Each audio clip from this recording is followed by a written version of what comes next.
Follicle study किसे कहते हैं? फॉलिकल स्टडी कब कराई जाती है? फॉलिकल स्टडी कराने से क्या फ़ायदे होते हैं? आखिर फॉलिकल स्टडी क्यों कराई जाती है? कौन सी महिलाओं को करना ज़रूरी होता है?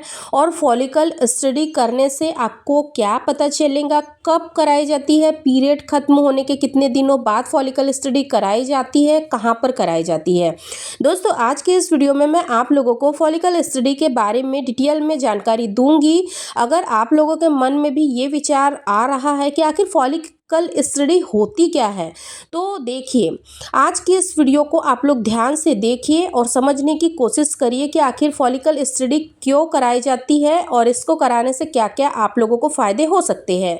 चलिए, आज की इस वीडियो में हम लोग आगे बढ़ते हैं। जनरली फॉलिकल स्टडी उस केस में कराई जाती है जब कपल 1 से 2 साल तक रिलेशन में होते हैं, कंटिन्यू बेबी प्लान कर रहे होते हैं, लेकिन उनको प्रेगनेंसी कंसीव नहीं हो पाती है, उनके पीरियड्स भी रेगुलर आते हैं, ओव्यूलेशन भी होता है, सब कुछ समय पर होता है, लेकिन फिर भी अगर उनको प्रेगनेंसी कंसीव नहीं होती है तो उस केस में डॉक्टर क्या करते हैं कि जब कपल विजिट करते हैं किसी स्पेशलिस्ट के पास, यानी कि गायनेकोलॉजिस्ट के पास वो लोग विजिट करते हैं, उसके बाद में डॉक्टर उनकी हिस्ट्री जानते हैं। हिस्ट्री जानने के बाद में जब डॉक्टर को पता चलता है कि ये लोग रिलेशन में हैं कंटिन्यू 2 साल से या फिर 3 साल से, लेकिन इनको बेबी कंसीव नहीं हो रहा है, उस केस में डॉक्टर क्या करते हैं कि उनको एक सोनोग्राफी करवाने के लिए कहते हैं।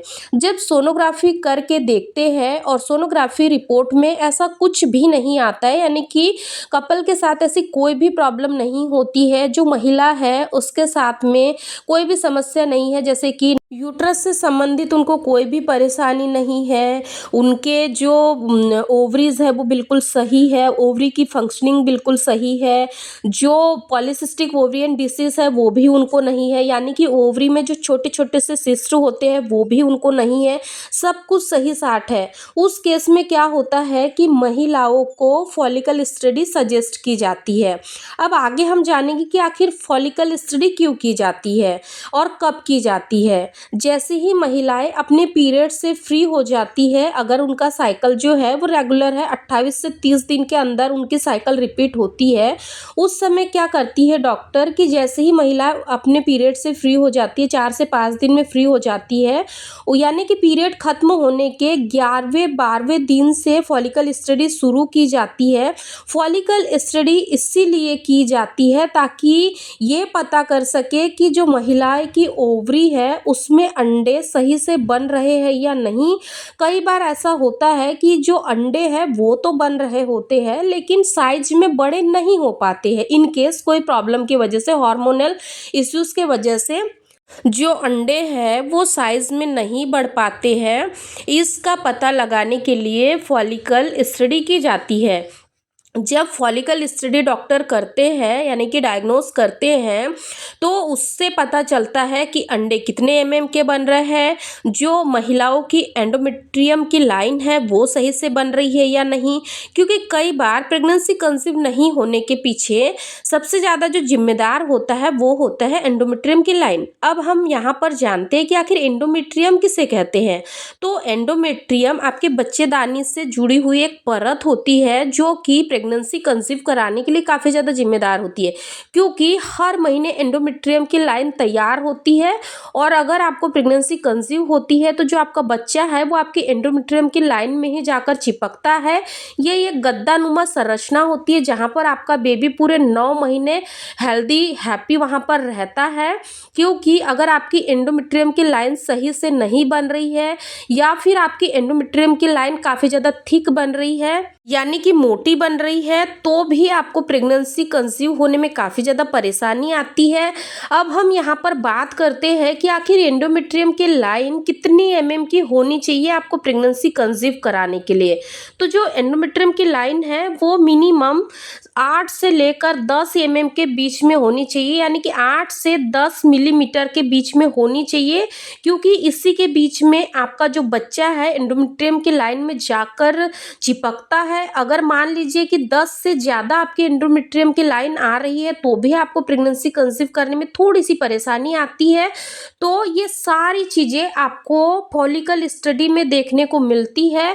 अब ये कब से कब तक कराना होता है, तो जनरली देखा जाता है कहीं कहीं पर कुछ डॉक्टर्स इसको केवल महीने में एक ही बार करते हैं, यानी कि जब आपका ओव्यूलेशन का समय शुरू होने वाला होता है, यानी कि नॉर्मल पीरियड साइकिल वाली महिलाओं का 14 से लेकर 18 दिन के बीच में ओव्यूलेशन हो जाता है तो 14वें दिन पर किया जाता है। लेकिन कई हॉस्पिटल्स में ऐसा भी होता है कि जो फॉलिकल स्टडी होती है वो 3 सिटिंग में किया जाता है, यानी कि मान लीजिए फॉर एग्जांपल आपका जो ओव्यूलेशन है वो 14वें दिन पे होने वाला है, तो कुछ डॉक्टर्स इसको 12वें दिन पे, 15वें दिन पे और 17वें दिन पे, यानी कि 3 दिन, एक दिन छोड़कर एक दिन ये स्टडी करते हैं। इससे क्या होता है, इससे ये पता चलता है कि जो अंडे हैं वो कितने के बने हुए हैं, और एक एक दिन का गैप इसमें इसीलिए दिया जाता है ताकि जो अंडे हैं वो ग्रो करे और उन डॉक्टर को पता चले कि एक दिन में कितने ये बढ़ रहे हैं।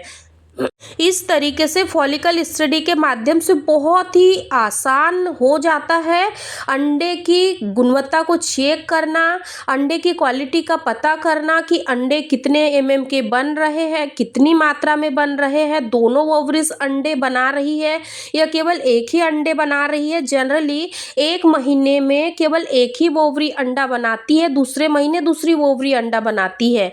तो ये सारी चीज़ें आपको फॉलिकल स्टडी में देखने को मिलती है।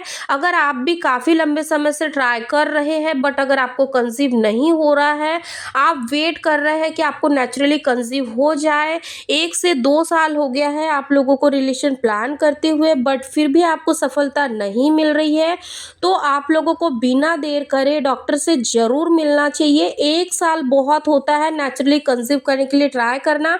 अगर 1 साल से ज़्यादा हो जाता है बट अगर आपको कंसीव नहीं होता है तो आपको बिना समय गवाए डॉक्टर से ज़रूर मिलना है ताकि आपकी प्रॉब्लम्स का डॉक्टर सही से पता लगा सके।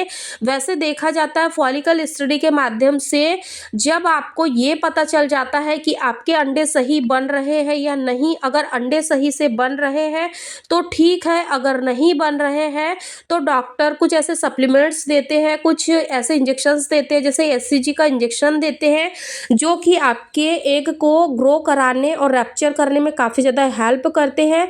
तो आप इस टेस्ट को करवा सकते हैं, बहुत ही इजी होता है और इसका जो कॉस्ट है वो भी बहुत ही कम होता है। अलग अलग हॉस्पिटल में अलग अलग प्राइस हो सकता है। जनरली इसका जो प्राइस है वो 1000 से लेकर 1500 के बीच में होता है, मिनिमम मैक्सिमम इससे ज़्यादा भी हो सकता है। इसीलिए आप लोग भी इस टेस्ट को करा सकते हैं। बहुत ही आसान वे है अंडे की क्वालिटी का पता लगाने के लिए। दोस्तों, अगर आज की यह वीडियो आप लोगों को पसंद आई है तो इस वीडियो को लाइक शेयर करना बिल्कुल ना भूलें। जिन महिलाओं को इस वीडियो की रिक्वायरमेंट है उन महिलाओं के साथ इस वीडियो को ज़रूर शेयर करें, उनकी बहुत ही ज़्यादा हेल्प होंगी। दोस्तों, फिर मिलेंगे एक नॉलेजेबल इन्फॉर्मेटिव वीडियो के साथ। तब तक आप अपना ध्यान रखें, अपने परिवार के साथ खुश रहें।